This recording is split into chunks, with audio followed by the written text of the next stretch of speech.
The rain fell in icy sheets, turning the prestigious campus of Hillcrest University into a landscape of gray puddles and whispered judgment.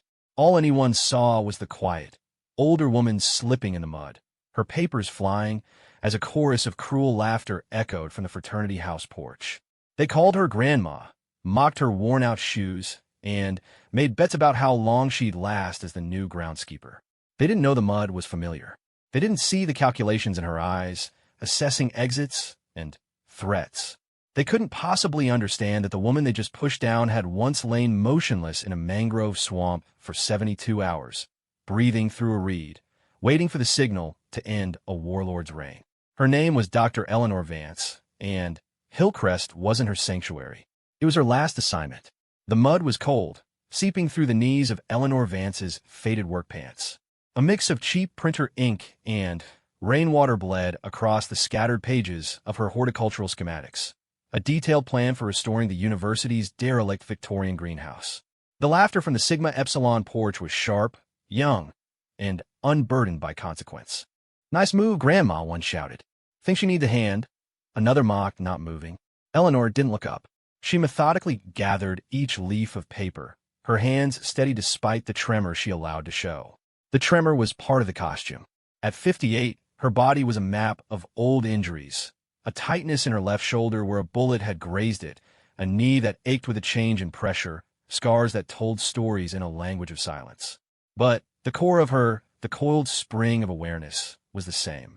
She was Dr. Eleanor Vance, Ph.D. in ethnobotany, former Lieutenant Commander of the United States Navy, and the sole woman on the legendary SEAL Team 6 assault that ended the bloody rule of Somali Warlord Mohammed Farah Aden, known as the Viper, in 2003.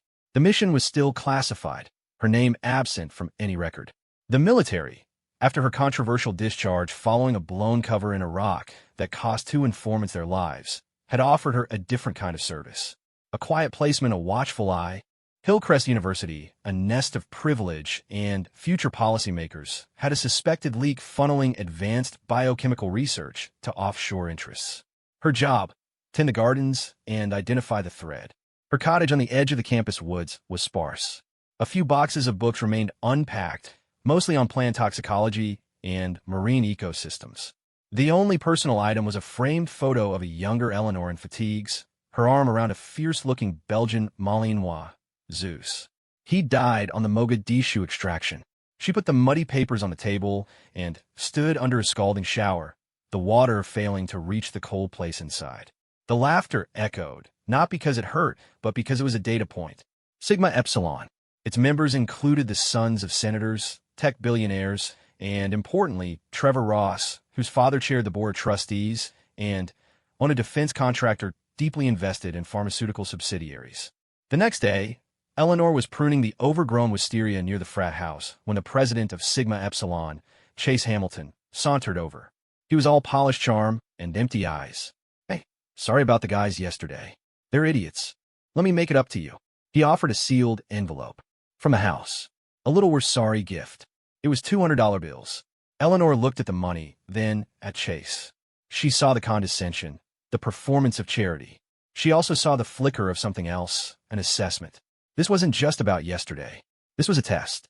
"Keep it," she said, her voice a low rasp from years of whispered commands and inhaled smoke. "The mud will wash out." She turned back to the vines, feeling his gaze on her back. Later, in the campus server room, access gained with a lockpick set smaller than a house key, she cross-referenced Sigma Epsilon's recent party guest list with the personnel roster of the high-security biochemistry lab. A name appeared with frequency. Maya Ross, Trevor's sister, a brilliant, anxious postdoc working on neuroregenerative compounds. The link was there, social, fragile. The method would be pressure. Eleanor began her real work. During the day, she was invisible, raking leaves, fixing irrigation lines, a silent fixture in the landscape.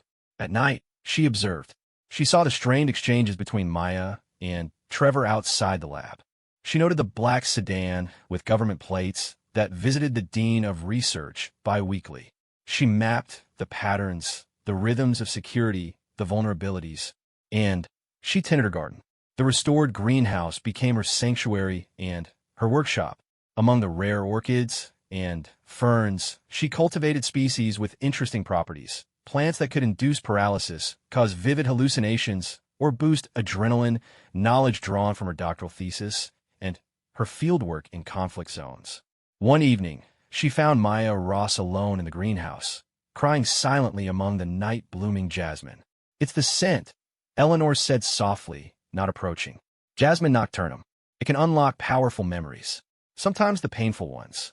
Maya jumped, hastily wiping her eyes. I didn't see you there. I'm easy to miss," Eleanor replied, tending to a devil's trumpet plant. Maya watched her, curious. "Aren't those poisonous?" "Extremely. In the right dose, it's a powerful anesthetic. In the wrong one," Eleanor met her eyes. "It's all about control, isn't it?" The question hung in the humid air. Maya fled, but not before Eleanor saw the look of a trapped animal. The hook was set. The pressure on Maya Ross became visible. Dark circles bloomed under her eyes. She jumped at shadows.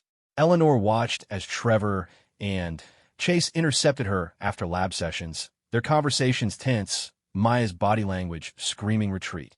Using a disposable phone bought with cash in another town, Eleanor sent a single, encrypted text to her only link to her old life, a handler known as Benji, subject M in distress. Pressure applied by link parties. Suspect coercion over research data. Request clearance for closer approach. The reply came hours later. Observe only. Do not engage. Assets cover is paramount. But Eleanor had never been good at just observing when an asset was in the crosshairs. One night, from her concealed position in the oak tree overlooking the Sigma Epsilon parking lot, she saw it escalate. Trevor and Chase cornered Maya by her car. The words were indistinct, but the gestures were clear. Trevor gripped Maya's arm. Chase leaned in, his finger jabbing toward the research building. Maya shook her head, tears glistening in the security light. Chase raised his hand, not to strike, but in a threat that made Maya flinch violently. Eleanor was on the ground, moving with a predator's silent grace, before she consciously made the decision. She emerged from the shadows, a bulky trash bag in her hand, her posture slumped. "Excuse me," she coughed, her voice old and frail. "Mr. Trevor? The dean's office left this at the service gate for you. Said it was urgent." She held out the bag, a mundane interruption. The moment shattered. Trevor dropped Maya's arm, confused. Chase stared at the bag as if it were a foreign object. "What? Now?" he snapped. "Just take it," Eleanor mumbled, shuffling forward, forcing them to step back from Maya. In that split second, she made eye contact with the terrified young woman. Her own gaze, for a fraction of a second, was not that of an old groundskeeper. It was flat, calm, and utterly commanding. It said, "Go. Now." Maya stumbled into her car and drove away. Chase ripped open the bag. It was full of rotting mulch from Eleanor's compost pile. "What the hell is this?" he roared. Eleanor shrugged, her vacant mask back in place. "That's what they gave me. Maybe a prank, sir." As she shuffled off, she heard Trevor hiss, "Forget it. She's just a dumb help." But Chase was silent, watching her retreating back with a new, suspicious intensity. The near compromise forced Eleanor's hand. She needed to accelerate. Using a cloned key card from the lab's head botanist, a man who loved his single malt scotch, which Eleanor had liberally laced with one of her gentle, sleep-inducing concoctions, she gained after-hours access. She wasn't after Maya's core research. She was after the metadata, the access logs, the download histories, the external IP pings. She implanted a nearly undetectable data traffic sniffer she'd built from a modified Raspberry Pi, hiding it inside the housing of an emergency light. As she worked in the dim green glow of the server racks, her mind was back in a bunker in Qatar, wiring explosives timer. The focus was identical. The stakes, in their own way, were too. The data began to stream to her encrypted tablet. It confirmed her suspicion. Large, encrypted packets were being sent from a terminal in the lab to a server in Cyprus every Thursday night. The sending terminal was not Maya's official station, but a backup computer in a storage alcove. The next Thursday, Eleanor was hidden in the greenhouse cupola, high above, watching the lab side entrance with high-powered night vision binoculars. At 11:47 p.m., a figure slipped in, using a key, not a card.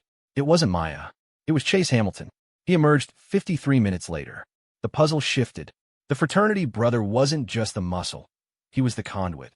His family's shipping logistics business had ports in Cyprus. The trap was elegant in its simplicity. Eleanor needed to force the leak into the open to make the operators panic and move. She also needed to protect Maya. She began a campaign of subtle psychological pressure on Chase. A note, typed on a library computer, slipped into his gym bag. Cypress enjoys the rain this time of year. She rearranged the stones in the Japanese garden outside his window into a perfect arrow pointing at a planter where she'd buried a cheap, store-bought thumb drive filled with innocuous files. She watched him find it, his face pale. He started looking over his shoulder. Simultaneously, she cultivated Maya. Their encounters in the greenhouse became more frequent. Eleanor spoke of plants as survivors, of species that secreted toxins not to be cruel, but to protect themselves from being consumed. Sometimes, she said one day, repotting a venomous angel's trumpet, the most beautiful things are the ones you should never be forced to hand over. Maya finally broke. In a rush of whispered confession, she revealed that Trevor had massive, hidden gambling debts.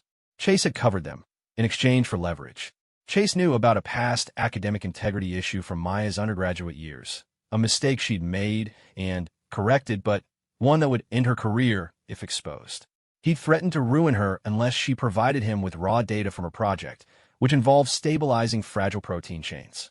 He claimed it was for a commercial startup, a friendly rivalry. She knew it was wrong, but she was terrified. Fear is a weapon, Eleanor said, her voice calm. But only if you hand them the ammunition. She gave Maya a tiny, sealed vial of clear liquid. This is a concentrated compound from a false morel mushroom. It will induce violent but temporary vomiting and disorientation. If Chase corners you again, break it under his nose. It will give you a 90-second window to escape. Go directly to the campus security office and report a chemical spill. It will create a record, a scene. It was a non-lethal tool, a way to shift the balance of power. Maya took the vial as if it were a holy relic. Eleanor then set the final piece. She used her sniffer to send a fake, high-priority alert from the Cypress server to Chase's laptop, marked urgent. Compromise protocol initiate. It instructed the immediate physical extraction of specific backup hard drive from the lab, a drive that did not exist.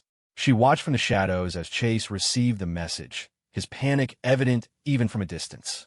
He would have to go in himself tonight, and he would have to get Maya to access the secure storage. It was the only way to draw the entire operation into the open. That night, a severe thunderstorm rolled in, washing the campus in howling wind and lashing rain. Perfect operational weather. Eleanor, dressed in black tactical gear sourced from a survivalist catalog and modified by her own hands, took up position in the maintenance crawl space above the lab ceiling. Below, she heard the door open. 2 sets of footsteps. Chase's voice, strained and hard. It's in the safe behind the specimen fridge. Your code, Maya. Do it now. I can't, Chase. This is crazy. A slap echoed. A cry. Then the sound of the keypad being pressed. Eleanor moved. She dropped through a ceiling tile behind Chase, landing in a silent crouch. The drive isn't here, Chase, she said, her voice now stripped of all pretense, low and lethal. He whirled, a pistol appearing in his hand. A sleek, illegal 9mm. Maya screamed. You? The gardener? He sneered, but his eyes were wide with shock. Stand down, Eleanor commanded, the voice of a lieutenant commander. The building is surrounded. This ends now. It was a bluff, but a convincing one. Chase, however, was too deep. He raised the gun, not at Eleanor, but at Maya. No, it ends with me walking out with her, and the data, or she dies here. Time dilated. The rain hammered the windows. Eleanor saw the finger tightening on the trigger. She saw the terror on Maya's face. She saw the ghost of every hostage she'd failed, every life lost in a moment of hesitation. Her body moved without conscious thought. Her left hand shot out, a flick of the wrist. A pruning knife, weighted for throwing, buried itself in Chase's gun hand. He roared, the gun clattering to the floor. But he was big, angry, and trained in something boxing, maybe. He charged her, a bull of fury. This was not the controlled engagement of a SEAL team. This was close, dirty, and personal. He was strong, but he fought with anger. Eleanor fought with economy. She used his momentum, redirecting him into a lab bench, sidestepping a wild punch, and driving her elbow into his kidney. He grunted, swinging again. A glancing blow caught her cheekbone, sparking lights in her vision. The old injury in her shoulder screamed in protest. She let him push her back toward the specimen fridge. As he lunged for a final tackle, she dropped, swept his legs, and, using a pressure point technique on his neck, rendered him unconscious for 30 seconds. It was over. She cuffed his hands with zip ties from her pocket and picked up his gun, clearing it with professional ease. Maya stared, paralyzed. Eleanor tossed her a phone. Call security. Now, say there's been a break-in and an attempted theft. Do not mention me. She was about to melt back into the crawl space when the main lab door burst open. Campus security, led by the dean of research and a man in a suit, the one from the black sedan. They took in the scene. The trashed lab, the unconscious Chase, the terrified Maya, and Eleanor Vance, standing over him with a gun in her hand, and a look of grim finality on her face. The sterile interrogation room in the campus security building felt smaller than a submarine's airlock. The man in the suit was Agent Hiller from the Defense Intelligence Agency. He dismissed the stunned campus officials. He had Eleanor's file, the real one, open on a tablet. Lieutenant Commander Vance, he began, his tone unreadable. That's not my name anymore, she said, her voice tired. The adrenaline was gone, leaving only the ache in her bones. Your actions tonight have blown a 2-year investigation wide open, Hiller said, pacing. Chase Hamilton was a small fish. We needed him to lead us to the network in Cyprus, to the beneficiaries. Your intervention was premature. Eleanor looked at him, her gaze steady. He was going to execute an asset in cold blood. The mission parameters changed. She used the old language, and he understood. He sighed, rubbing his temples. The fallout is substantial. The Ross family is connected. Trevor has already lawyered up, claiming coercion by Chase, who he's now painting as a lone wolf. We have your data sniffer, your horticultural interventions. This is a mess. What about Maya Ross? Eleanor asked. Protected. Her cooperation and the attempted murder charge against Chase will shield her. Her research is safe. He finally looked at her. You saved her life, but your cover is irrevocably burned. The story of the groundskeeper who took down a frat boy with Special Forces moves is already spreading like wildfire. We can't stop it. A ghost of a smile touched Eleanor's lips. Then don't. The official story, sanitized for public consumption, was one of heroism and surprising pasts. It was reported that Eleanor Ellie Vance, a former Marine MP with a distinguished record, had intervened to stop a violent theft on campus. The SEAL history, the true nature of her work, remained sealed in black ink. But on the campus, myths grew. The students of Sigma Epsilon, once her tormentors, now looked at her with a mixture of awe and terror. The mud-stained papers were forgotten, replaced by whispered tales of the knife throw in the storm. A week later, Eleanor was packing her few belongings. Her work at Hillcrest was done. The leak was plugged, the network under scrutiny. Maya was free. As she placed a photo of Zeus in a box, there was a knock. It was Maya, standing with a small pot containing a vibrant, flowering succulent. It's a sempervivum, Maya said. Common name, live forever. It's hardy, survives almost anything. She paused. Thank you, not just for that night, for seeing me when I was invisible. Eleanor accepted the gift, a genuine warmth in her eyes for the first time. You were never invisible, Maya. You just needed to remember your own thorns. She left Hillcrest as the sun set, driving a nondescript sedan toward an unknown safe house. Her handler, Benji, had offered her a new identity, a quiet retirement in a coastal town. She was considering it. But as she drove, she listened to a news report on the radio. A flood in the Midwest. Aid convoy missing. A complex disaster zone. Her hands tightened on the wheel. There were other kinds of gardens, choked with weeds and suffering, that needed a careful, ruthless hand. In the glove compartment, next to her new identity papers, was a single, worn dog tag. It wasn't hers. It belonged to a young SEAL medic who had died in the mangrove swamp, covering her advance. She touched it once. The woman they pushed into the mud was gone. Dr. Eleanor Vance, the ethnobotanist, had reemerged. And the warrior, well, she was just waiting for the right soil to take root. The road ahead was empty, open. It looked like a frontier. And frontiers were places she understood.